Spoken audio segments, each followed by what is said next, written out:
don't want to believe, or they're not as scintillating, but it does matter anyway because it's all just a paycheck. So that's when I started thinking about, I ended up being done with my job at that point, and then I found out that I was pregnant again, and it just seemed so overwhelming. My body was tired. And then pandemic, I found out I was pregnant during the pandemic, and the idea of what I was going to do with my kid terrified the shit out of me. Like, what am I supposed to do? Am I supposed to have this kid when the world is basically ending? Which fully, wholeheartedly prompted my decision to have my baby at home, which I did, squatting on all fours in the kitchen like a farm animal. But again, that's another episode. After my son was born, I took a job working from home the very same day that he was born.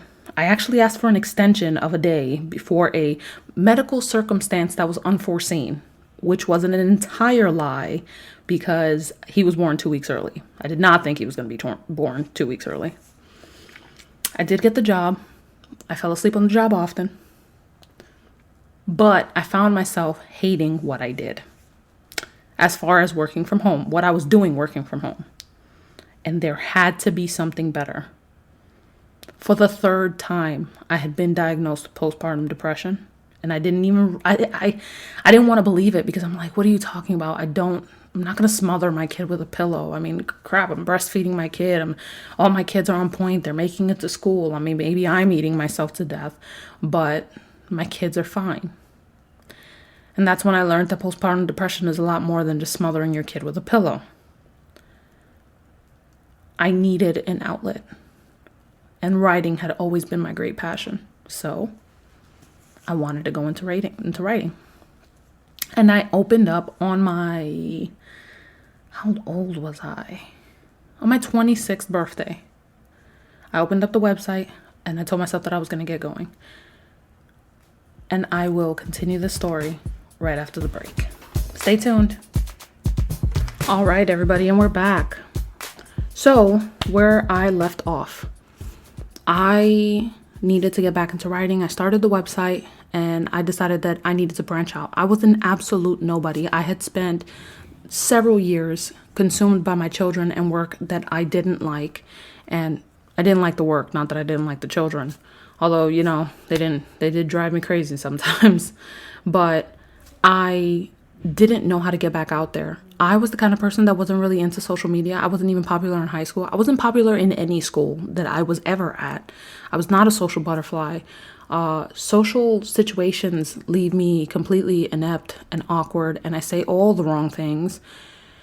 I have a very morbid sense of humor, and I am probably not fit for human consumption as far as my time socially. I am very awkward.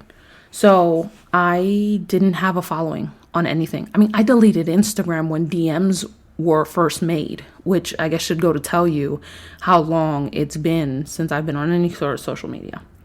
And I wanted to start off my writing with poetry because poetry was something always that mattered to me. It was a great way to get my expression out, and I felt like I was very good at it. I still think I'm very good at it. But as time went on, I was gaining followers. I was gaining some sort of attention, but being on social media, I'm not crazy about it. I'll be honest. I'm really not.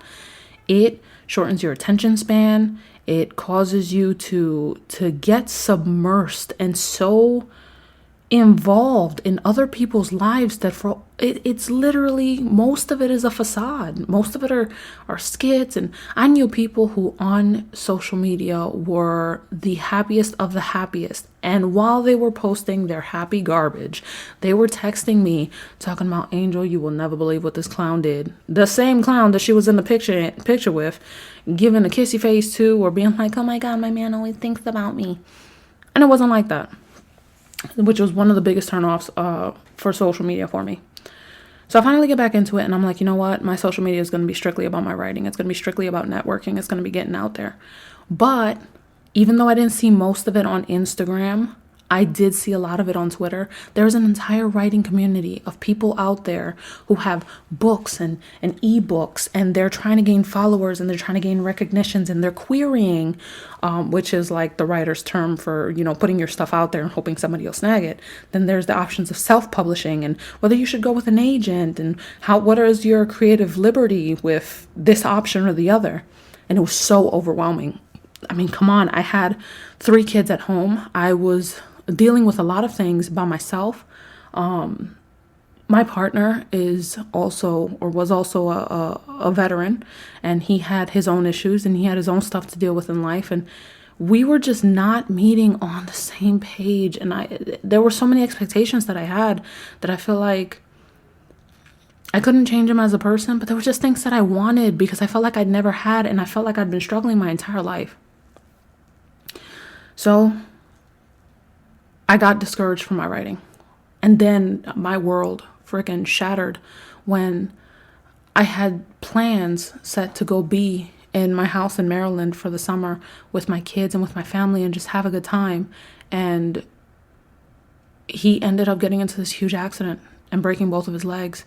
And even thinking about it now, I cannot express to you the fear that I felt when he sent me that message. And by the time he sent me the message, he had already been in surgery and he was in a whole nother state. And I'm sitting there waiting for him to arrive, not knowing that he was never going to arrive.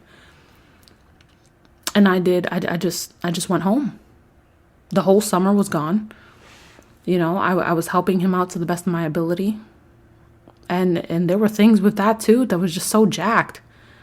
And it almost felt like so many things were happening to get in my way. And I went from posting a new poem every day or two to now not posting anything in like 8 weeks because I was overwhelmed. He was not doing his recovery in our home. So I'm racing back and forth between where he's at to keep him company and to do what I can for him, and then going back home to tend to our kids. And it was a lot. It was exhausting. My son was only 6 months old. My girls didn't understand what was going on because, they were at the time 4 and 2. It was a lot. And that was piling on, and my writing was getting farther and farther away from me.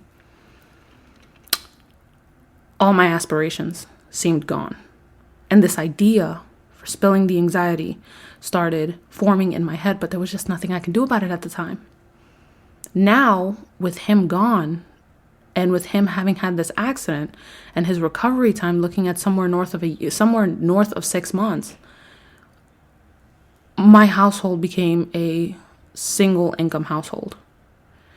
And I won't lie, for most of the time, it was a single income household because we both, let me tell you something, I could do bad all by myself. Okay, I really can financially. He helped me a lot. We split our expenses well, but it wasn't something that I couldn't do by myself. But now at this juncture in life where I was like, okay, I'm going to put this on you a little bit because I need to start pulling back from work to get back into this thing that I want to get into. That wasn't plausible anymore. He wasn't working anymore. There was no way he could work. So it fell on me. And so I focused on this job and I started doing better at this job that I didn't want to be at. And there is nothing more dream killing than being stuck and saddled at a job that you don't want to be at. Pretending to care about people that you haven't even seen because we're in the middle of a pandemic and everybody's working from home. It was exhausting and it was disgusting and garbage. But I couldn't pull back. I couldn't pull back from work now. Everybody was watching me because I had taken a very liberal stance at work.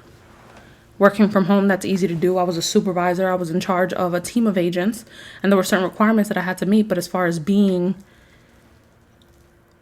on all the time, it was very flexible, I'll be honest. Until, my boss cracked down on me and was like, hey, you need to get your life together or else you're fired. So I started doing well. That pushed any hope that I had of doing my writing out. I had a set date of September 14th for my book. Never made it. As far as I got was like the cover art. And then I realized I'm doing poetry because I need a form of expression, but I need something more honest, something that is not cryptic. And you can only do but so much forward with poetry because it's supposed to be beautiful and it's supposed to touch certain topics in with a grace that frankly I don't have. It's not to say that I don't write gracefully, but I like to be forward and I like to be honest. So I sat there thinking about what could I do. And I was in my website that I had already had for months now that I hadn't even touched. It was like, okay, I do want to blog on here. And I guest blogged on somebody else's blog and I really liked it. But I was like, but I don't want to do the how-tos and the 7 steps. And where am I? And it became a journey to find myself and what it is that I wanted to do. And I couldn't do it working full time, but I couldn't quit my job. So it just all stopped. Eventually, I realized that all of the stuff that I was going through, I was falling into the deepest depression that I had ever been in. After my son was born, I lost 20 pounds, like they melted off like butter, but I gained them back. And everybody was telling me, well, Angel, you just need to relax because you just had a baby. I'm like, just had a baby doesn't work anymore. It's been 9 months. He's already out. There was more than enough time for me to do this. I bought an elliptical a month before I found out that I was pregnant with him. And I couldn't use it. I didn't have the time. My apartment was so small. There was not space for everybody in my house. And I was getting upset being in my own home. I felt like I was sinking in. I was sleeping in the living room because we decided to give the girls our room because fitting 5 people into a master bedroom just seemed excessive, to say the least. And I wanted to get out of there so bad. Not being in an environment where you feel like you can thrive, man, that shit'll kill you. I was eating. Eating was the only reprieve that I had. I'll be eating stuff that I knew was clogging my arteries. Stuff that I knew was probably going to give me diabetes. And I did not give a fuck, y'all. I really did not. How could I? It was the only pleasure that I was deriving at all because I was once again elbow deep in shitty diapers. My 3-year-old still wasn't potty trained and I was freaking the fuck out. I even took a hiatus from therapy because I'm like, why am I even talking to you about this? You can't do anything for me. And that's when I found myself wanting to go back into writing. I made a huge life change and I decided, off the strength of a suggestion from a partner, maybe it's time to move down south. New York just ain't for me anymore. Don't get me wrong. I love New York. I love being from New York. When you have kids, that shit hit different. When you have kids and you struggle with mental illness, it hits super different. It hits like a goddamn softball at 90 miles an hour straight to your eye. So I picked up and left. And still I got roped into another project at work that had me super involved in a way that I just couldn't be. And that's when Spilling the Anxiety was born. Because I was struggling, you guys, with this idea of, I feel like I'm the only person who gives a fuck about my feelings. And it wasn't just the big things that mattered anymore. It was the little things. And I found myself regressing into financial irresponsibility. I found myself regressing into buying things that I would have only bought as a kid to make me happy because even though I wasn't happy as a kid, it was a reminder that it is a safer time. Kids do not pay bills. When I tell you, if you follow my TikTok, I have an outfit. I have about every possible combination of Stitch outfits, like from Lilo and Stitch. I got a Stitch book bag. I got a Stitch license plate cover. I've got Stitch clothing. Okay, everything Stitch I've got in my house.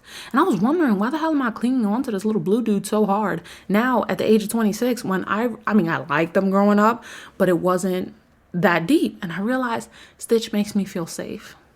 Stitch talks about Ohana and how nobody is left behind and family, and that was the one thing that I needed more than anything because mine was falling apart. And I can't say that I'm over that stage yet, but this is what this is supposed to help with.